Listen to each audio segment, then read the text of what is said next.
10 minutes to describe a media that covers 1.45 billion people. Thank you very much for this introduction and for inviting me here. It's a great honor to be here on this prestigious global platform. We are talking about United Nations and 80 years, and with so much of conflict, bloodshed, and loss of lives around us, the world is rightly asking how relevant the United Nations is. And when I announced this on my social media that I was going to take part in this panel discussion on media and democracy and blah, blah, there were more than 2,000 comments. Majority of them really skeptical about the UN's role in today's world, given how Palestine, Ukraine, Sudan, and other parts of the world, they've just erupted in conflicts. But there were several hundred which also said, please tell the United Nations the story of the most impoverished people in India. Please tell the world from the platform of United Nations that the democracy is not properly functioning in India. So with this, I just want to place the responsibility, perhaps the burden of responsibility, back on the shoulders of the United Nations, that there are still millions of people in this world from east to west. And I can at least speak from my experience from reporting on my part of the world, there are still millions of people who look up to and look at United Nations for solutions. I have been invited here to speak on media and democracy. But before I do that, I want to take this moment to remember my colleagues in Gaza, in Palestine, who are no more amongst us. More than 200 of them have been killed over the course of last 22 months. And those of them who are still there reporting from Palestine, reporting every day, putting everything at stake, including their lives, they are perhaps also just counting their days. So I want to take this moment to appreciate their courage, their work, and also their service to humanity.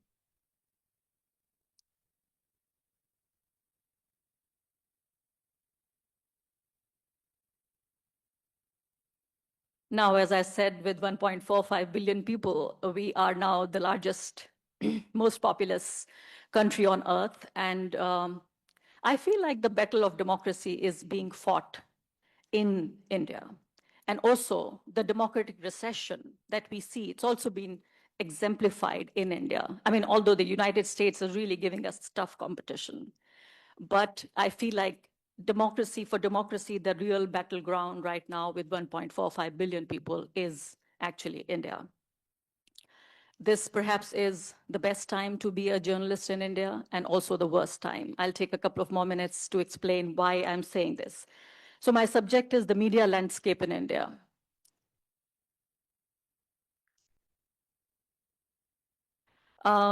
We have about 140,000 registered newspapers and periodicals. We have 22,000 daily publications. India's media scene is as vast as it is varied. It is a place where stories are told in 189 languages and dialects. If you talk about television, there are more than 900 channels in total, and 350 of those are dedicated to just news, many broadcasting around the clock. And there is a projection which says by 2026, India will be the world's 5th largest media market, both in print and broadcast media. And still, I'm saying that there is a crisis of information in India, because these hundreds of publications and thousands of journalists, what they're trying to do essentially is to suppress information, to misinform people, and to spread disinformation. And that's the story I want to tell you today. So the state of media and state of democracy has never been more worrying than what it is today. Despite the existence of hundreds of media organizations and thousands of journalists, India is going through a crisis of information. People are not getting information they deserve. And there are two sides to this media. One is a pro-establishment media, which I would say more than 95% of journalists right now And then there is, on the other side, there is a progressive free media. Now, when 95% of the people who have switched over to the dark side, who have agreed to become this part of the propaganda machinery of the current regime, the remaining 5% or the remaining 3-4%, they are under scanner, they are under danger. Anything you say about India, Indian government, Indian people, there is a price to pay. And trust me sitting here and telling you about the state of affairs in my country, it also has a price. So everybody who's speaking out a single word is taking a risk. Right before coming here, just a week before this 3-4% of the remaining media in India, this media reported on the wrongdoings, the corrupt practices of one of the richest men in the world. The ministry, first the man got an order, an ex parte order from the court, which means the journalists were not even heard. And it was quickly, within a matter of hours, it was implemented by a government ministry, which means the journalists were forced to delete 138 articles. I mean, thank God for the courts and for the judges that there is a stay on this order right now. There are 2 short videos I want you to see, and then I will explain to you about these videos. ये विभाजन धर्म के आधार पर हुआ, लेकिन मैं आपको बड़ी स्क्रीन पर दिखाती हूं कि जिस मकसद से ये विभाजन किया गया था वो मकसद कभी पूरा ही नहीं हुआ। बंटवारे के वक्त पश्चिमी पाकिस्तान और पूर्वी पाकिस्तान से कुल 83 लाख लोग भारत में आए थे। 83 लाख, जो हम आपको बता रहे हैं एंट्री, ये 83 लाख पूर्वी पाकिस्तान से और पश्चिमी पाकिस्तान से मिलाकर, जबकि भारत से कुल 96 लाख लोग पाकिस्तान में गए।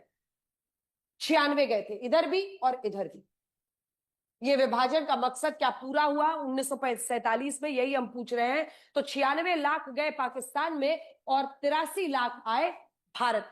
उस वक्त भारत में मुसलमानों की आबादी लगभग 4 करोड़ थी, लेकिन इसके बावजूद सिर्फ 96 लाख मुसलमान ही पाकिस्तान गए। बाकी मुसलमानों ने भारत को ही अपना देश माना, वो रुक गए।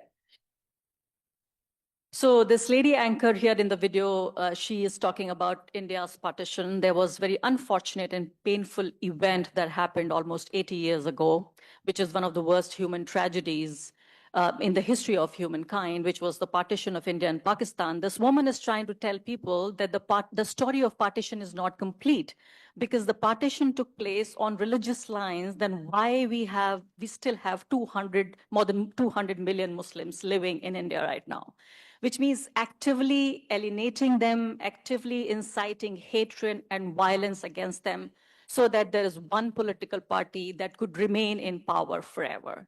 I want my friend to play another video so that you can see how the current ruling party and the mainstream media, they are colluding with each other to actually kind of prepare an environment, almost a genocidal environment for India's minorities.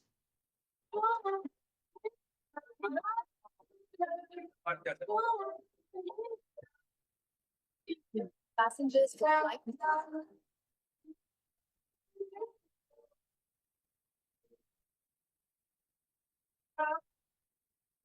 Welcome to Guwahati City. हमारे देश में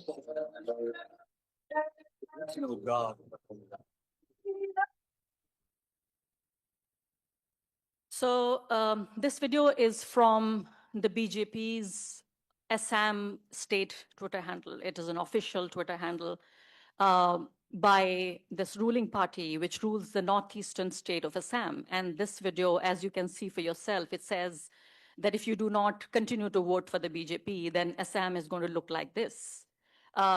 In the state of Assam, we have the most number of Muslims living. Every third Assamese is actually a Muslim. So this is actually an open call for violence and hatred against the Muslims. So you saw a media clip, and then you saw the ruling party. So I'm just trying to say here is that by, inciting violence and hatred, what they're trying to do is they're trying to protect Mr. Modi and this current government from answering questions, from accountability, because if you continue to hate a section, a segment of people, you do not need any accountability.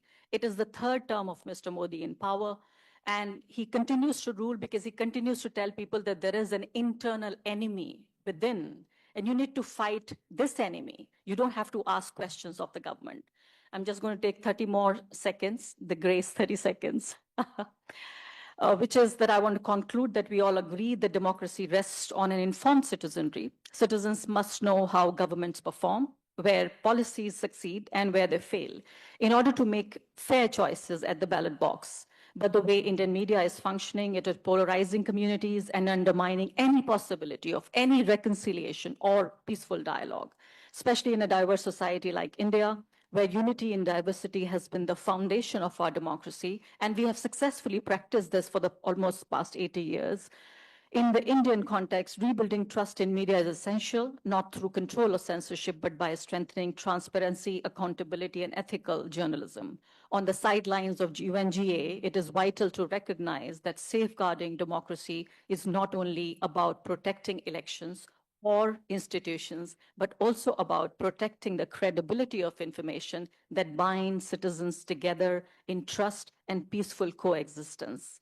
At 80, the United Nations reminds us that peace and democracy are inseparable. For India, safeguarding democracy requires restoring faith in the fourth pillar, the media, so that citizens can hold governments accountable and participate in democracy from a place of knowledge and not from misinformation. Thank you so much.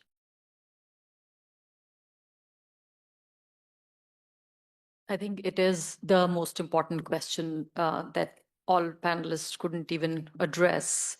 And since I come from that part of the world where we are struggling with the challenges of democracy and how the way democracy has impacted and I would say the deficit of democracy in United States and the Western world in general is also impacting my part of the world because the Western world had set high standards for what a democratic society should be, that the leaders who are elected through the process of democracy should be held accountable to higher standards. The idea of liberty, the idea of rights, the idea of freedom.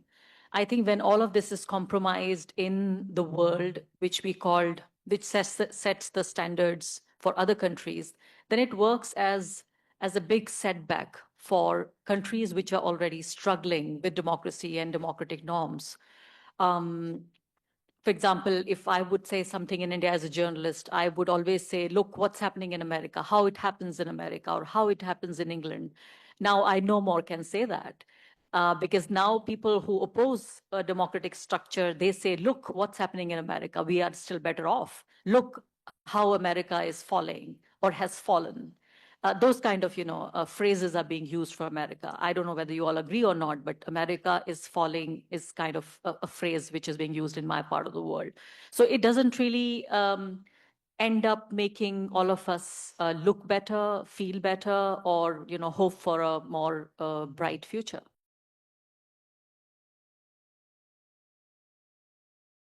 Someone like me gets to hear and see is from the Western lens, from journalists sitting outside of Turkey. So that's number one. So you don't really get to know what's happening. And that's why, Turkey wouldn't be even one of the, let's say, 20 headlines, 20 top headlines in a week. I hardly get to hear about Turkey unless there is a coup or unless there is an acute economic crisis. So the day-to-day stories, you don't get to hear. And number two is that the whole thing, the whole, catastrophe of Gaza, Palestine, it has brought us to a point where our tolerance to violence and our tolerance to injustice is so high now that anything that's happening in Turkey or anything that's happening in Russia or anything that's happening in India is so much lesser than what's happening in Palestine.